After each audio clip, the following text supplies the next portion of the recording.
Արդարադատության նախարար Սրփուհի Գալյանը հարց է բարձրացնում, որն է ավելի վտանգավոր հանցագործություն՝ սպանությունը թե կոռուպցիան։ Բայց հենց այստեղ է խնդիրը, որ սպանությունն ու կոռուպցիան նույն շղթայի օղակներն են։ Սպանությունը հանցագործություն է մեկ կամ մի քանի մարդու դեմ, մինչդեռ կոռուպցիան հանցագործություն է ողջ հասարակության դեմ։ Երբ գողանում են ճանապարհների կամ ուժների շենքերի համար նախատեսված գումարը, փլվում է դպրոցը, քայքայվում է կամուրջը, վթարի է ենթարկվում մարդադար ավտոբուսը, ամեն վթարի հետևում կանգնած է ինչ-որ բարեկամի ստորագրությունը, չէ՞։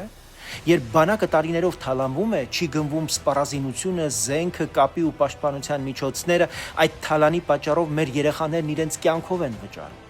Երբ առողջապահության համակարգում փողը ծանոթ բարեկամի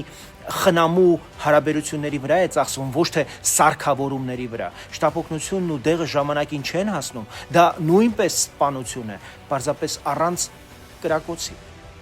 Սպանությունը բացահայտելու համար գործում է ոստիկանությունը, բայց եթե կոռուպցիայի շուրջ չքանդենք քաղաքական հովանավորչությունը, այն մնում է անպատիժ եւ հենց այդպես էլ դառնում է պետության, անվտանգության ու ապագայի դեմ ուղղված ամենավտանգավոր հանցագործությունը։ Մենք այցելում ենք գյուղեր, մարզային բնակավայրեր եւ ամեն քայլափոխի տեսնում ենք, որ մարդկանց կյանքը կարող էր անհամեմատ ավելի բարեկեցիկ լինել, եթե նույնիսկ թաքնված ոչ համակարգային կոռուպցիան այսչափ չխեղդեր պետական ու տեղական կառավարման համակարգը։ Մեզ համար կոռուպցիայի դեմ պայքարը սոսկ կարգախոս չէ, այլ ամեն կոնկրետ մարդու կյանքի, եկամտի, առողջության եւ հնարավորությունների մասին հարց է։ Ուժեղ, բարեկեցիկ, հարուստ, առողջ, կրթված անհատը